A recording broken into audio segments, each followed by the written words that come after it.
No heroics into Sandoval, please. Cheers, Jeff.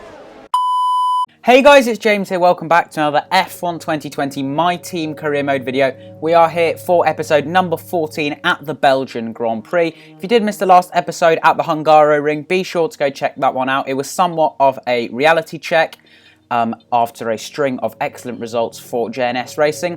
And also, if you are new to the channel, make sure you subscribe if you enjoy my commentary. We're trying to hit 100 subscribers by April, so any support would be massively appreciated. So we're just going to advance time to an interview with Buxton, and then it is the summer break, which we will go through this episode. Our new parts have been completed without issue. They'll be on the car ready for the next race weekend.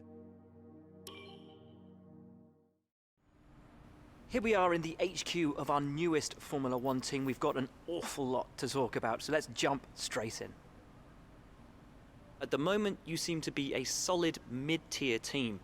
What do you think will take your team to the next level? The chassis needs to improve. That was shown last time out in Hungary. We definitely need to improve the chassis. Your second driver seems to be getting much more comfortable with their car. Have you been focusing on their development? Yeah, in the activities, a lot of the things we've been improving his stats, so that's good. Do you see your relationship with your second driver being long-term, or will you be looking for someone else if you're successful? He needs to up his game after he signed this new contract. He needs to start doing better for sure. Would it be safe to say that in terms of team orders, your career comes first in your team? I mean, I am beating him anyway, so no team orders, so not really. Well, thanks so much as ever for your time. It's hugely appreciated. Morning, boss. This week's income from the sponsors has cleared, and we're making good profit against our running costs. So as we can see, we've got plenty of money. That interview with Buxton was a little bit frustrating. I mean, nothing really of note to say, except Guan Yu Zhou has been improving a bit. Going over to the R&D tree, having a look around. A couple of powertrain upgrades that we can do. There's a major chassis upgrade, which we'll be looking to do probably at some point during this episode once we get the resource points from practice. Aero upgrade in development, but we're going to go to the Belgian Grand Prix after this season break. There's nothing really to the season break, except it just skips about 16 days. So we're going to go to the Belgian Grand Prix in Spa.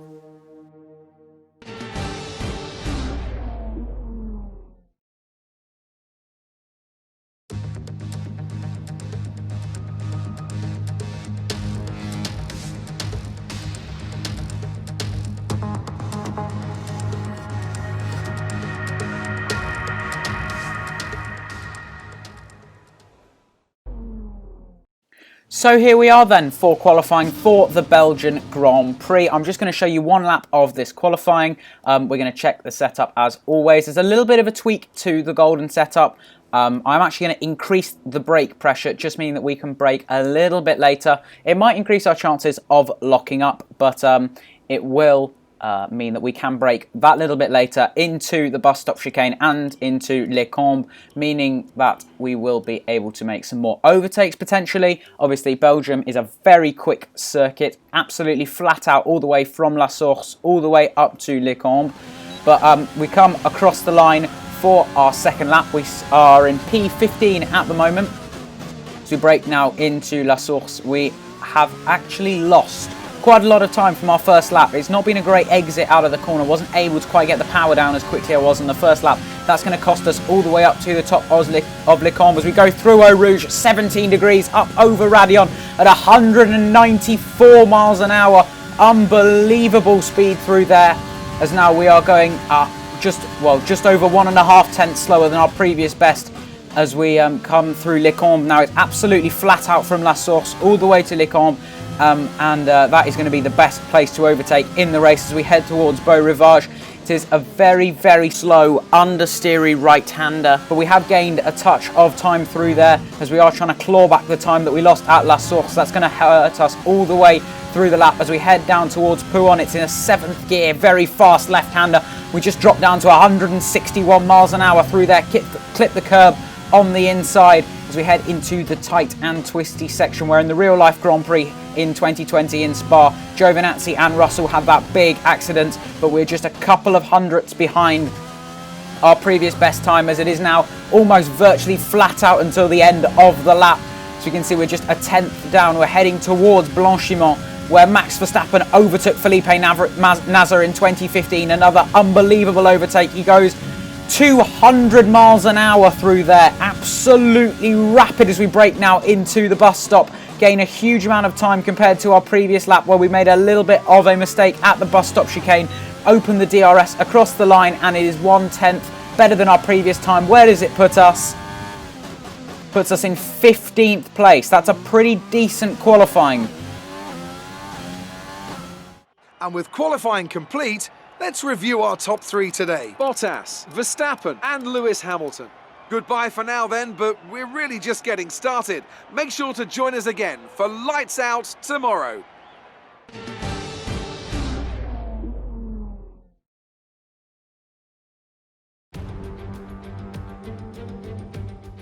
We're in Belgium once again for today's round of the Formula One World Championship. It's a race the great Ayrton Senna won 6 times, and in 2019, Charles Leclerc became the first driver to take their maiden win here since Michael Schumacher in 1992. So here we are once again, ready to go racing through the Ardennes forest. 4.35 miles of long straights, fast corners and massive elevation changes. It makes this not only one of the most exciting circuits on the calendar, but one that makes for some consistently high-quality racing as well. Simply put it, there really is no place quite like Spa. Before we begin, let's take a quick look at the grid lineup for today's race. Good job yesterday from Valtteri Bottas. The Finn starts from pole position and Max Verstappen lines up alongside. Considering the rest of the grid, we have Hamilton, Albon, Sergio Perez and Vettel, Norris, Stroll, Sainz and Esteban Ocon, Leclerc, Kvyat, Daniel Ricciardo and Gasly, James, Magnussen, Kimi Raikkonen and Roman Grosjean, Giovinazzi, Joe, Russell and Nicholas Latifi. Which of these talented drivers will come out on top today? So here we are then on the grid for the start of the Belgian Grand Prix. As we can see, it's going to be a soft to hard strategy. I played around with the soft to medium strategy, see if I can make it work, but the tyre life is just not really viable for our car. And it'd be more exciting anyway to be able to push flat out on the hard tyres. But we're going to go to 5 red lights for the start of the Belgian Grand Prix. And it is lights out, and away we go from 15th place. We get a great launch compared to Gasly and Ricciardo. We take the inside line towards La Source, down the inside of Leclerc and Esteban Ocon and Danny Kvyat, but we get caught on the curb on the inside, and that allows Charles Leclerc and Pierre Gasly to swing back around the outside, and we have just gained just the 1 position after our excellent launch as we're now in 14th up the hill towards Eau Rouge. Absolutely flat out. The car is very heavy on fuel. Lose the car a little bit, and that's going to give Daniel Ricciardo the run as we head now towards Le Combe for the first time, using Rich and overtake and everything in our power to keep the Australian behind. We go down the inside of him as he was a tiny bit ahead into Le Combe. It's side by side, wheel to wheel stuff, but we do fend him off, and we have just gained 1 position on the first lap.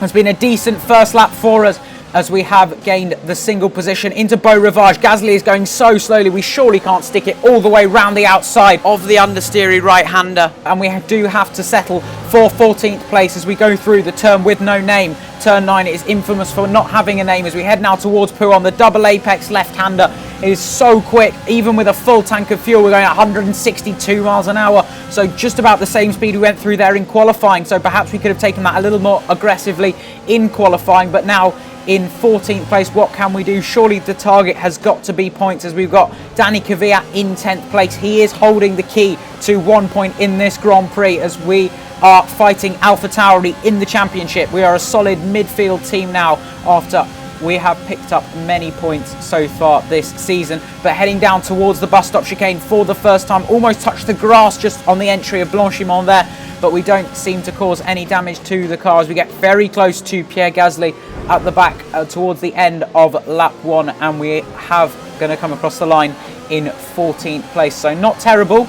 Not a bad opening lap. 8/10 the gap to Daniel Ricciardo behind us. So we have opened that up a bit as we cut now onto lap 3. Daniel Ricciardo is going to go for it on the outside into the bus stop chicane. He doesn't quite manage to stick it all the way around the outside at that corner, and we do manage to keep him behind as we cut now onto lap 5. Gasly, Leclerc, and Daniel Kvyat are all going 3 wide into Lecombe. This won't end well. They're going to hold each other up, and we're going to be so opportunistic, and we swing round the outside of Danny Kvyat, the second part of Lecombe, and into the third part of the chicane. We do get past the Russian, and we're up into 13th, but he comes back at us going down in towards Pouhon. He goes down the inside. What a scrap that was between Danny Kvyat and Daniel Ricciardo getting involved behind us. He is now so close behind. He's just 3/10. His car is right there as he tries to swing it round the outside of the first left-hander at the tight and twisty section. But we do hold on to 14th place as we cut now to the end of lap 5. It's time for an undercut. You know me, I really like doing these undercuts, being able to push on a fresh set of tyres. We're going onto the hard compound tyre. We actually go way too deep into the bus stop. Sort of have to cut the pit lane entry a tiny bit, make sure not to break off any bit of the front wing coming into the pit lane. Simulation damage obviously in this career mode, meaning that any touch with another car often results in a little chip flying off the front wing end plate, as we are going to be last after this pit stop. But we will put on a fresh set of the hard compound tyres and put in a few laps before anyone else makes their pit stop. Try and get an undercut. Use the clean air, because we were getting a little bit caught up behind both AlphaTauris and Charles Leclerc as they went 3 wide into Lecombe. We made a very opportunistic move, but it sort of backfired a bit as Kvyat went back down the inside at Pouhon. We come across the line towards the end of lap 8, so 3 laps after our pit stop. Everyone is making their stops. We go round the outside of Pierre Gasly. He's coming out of the pits. It's a very tight pit lane exit, but we don't actually manage to make it because he was so sufficiently far ahead as we braked into La Source. We are now 2.2 seconds behind Gasly. That's been extended to 3.5 seconds, but his teammate Danny Kvyat has made his pit stop. It's going to be nip and tuck with Kvyat as to who gets out of the pits first. So you can see there's Kvyat on the right hand side. We swoop around the outside and we have got past the Russian, so our undercut strategy has worked slightly. He is on the medium compound tyre though, so he is going to be far quicker as we head up through Radion. Kvyat right in the slipstream. He's going to be using DRS, everything in his power. We're in overtake to try and keep the Russian behind. He swings to the outside onto the racing line. We stick it down the inside. It's wheel to wheel through Lecombe. We ride over the curb a little bit and we do keep him behind, and it takes him 2 laps later to have another opportunity at us at the same place down the Kemmel Straight. Kvyat is that much further ahead this time. We do brake sufficiently later though than him. He is quite cautious through the second part of Lecombe, and we have kept that position. So great racing between myself and the Russian Danny Kvyat as he now goes for it this time into Blanchiment. What a move. But Jeff encouraging us to win that place back. We are in the slipstream of Kvyat. Surely we can't dive it down the inside of the bus stop chicane. We are just a little bit too far back and we do have to settle for 14th place. There's been a yellow flag, and that is because Daniel Ricciardo is out of the session and safety car has been deployed. Safety car, no overtaking, and I've decided, I think, that I'm going to make a pit stop. I'm not happy on these hard compound tyres. I'm going to roll the dice a little bit and put on the medium tyres. Almost smacked into the back of Danny Kvyat there as he was going so slowly. So yes, at the end of lap 13, I have decided to come into the pit lane and strap on a new set of the medium compound tyre. Hopefully, although we're going to drop very far down the field, we will have the extra pace on the AI on their worn mediums or worn hard tyres to be able to scythe through the pack and potentially get some points. It's going to take a huge amount of overtaking, amount of skill and amount of tenacity to get through the pack, but I think it is possible.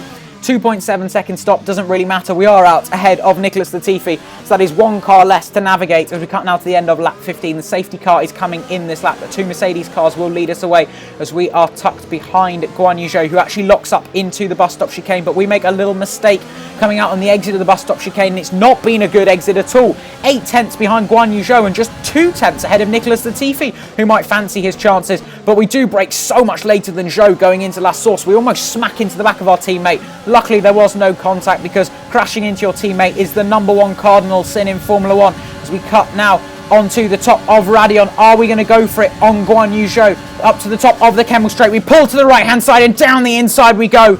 We make the move stick, but we do run wide a touch, but we were sufficiently far ahead for that not to be classed as an illegal overtake. The extra grip on these medium tyres really showing as we cut to the end of the very same lap where we got past Guan Yu Zhou. We're now going to challenge George Russell round through Blanchiment at 196 miles an hour.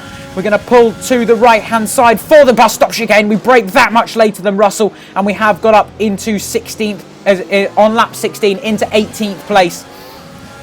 So it's been a good start to a comeback drive here as we need to get past Romain Grosjean, and we do that 2 laps later. We are following him through Blanchimont, 198 miles an hour through there. We're going to pull again to the right-hand side, much like we did to George Russell. Down the inside we go, past Romain Grosjean. This one a lot simpler. I did not have to brake so much and run so deep into the corners. We cut 2 laps later. We're going for it on Antonio Giovinazzi. There's been a yellow flag up ahead. It turns green, meaning that we're allowed to go. Down the inside we go, and we get past the Alfa Romeo of Antonio Giovinazzi, meaning that we are now up into 16th place, just a couple of positions off where we were, as there is a Red Bull going extremely slowly. Yellow flags up ahead, and it is Alexander Albon.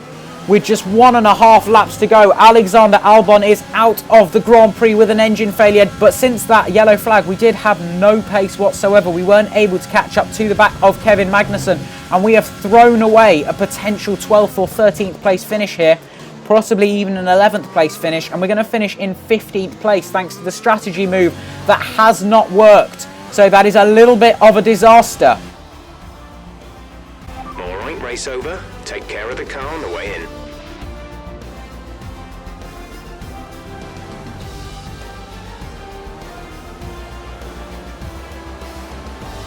I can see the drivers starting to approach the podium for the victory celebrations. A real team victory today. Everybody played their part. Congratulations then to Mercedes, your race winners today.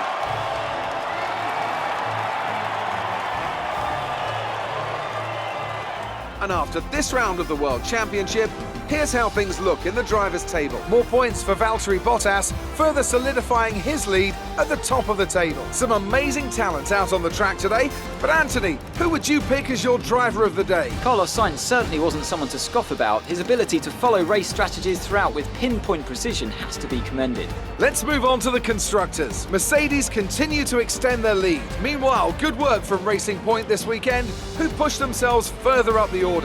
After an event like that, who knows what the sport has in store for us next time? Be sure to join us again as we continue to bring you the latest excitement in Formula One. So as we can see, a pretty disappointing race weekend, to be frank, there in Belgium. After a pretty solid qualifying in 15th, we'd expect to advance in the Grand Prix, but we ended up back where we started. Next up is the Italian Grand Prix in Monza, so plenty of overtaking opportunities as it is the fastest circuit on the calendar. But if you did enjoy this episode, make sure to like the video, subscribe if you are new around here and you want to see twice weekly Formula One content, and I will catch you in the next video. Later, guys.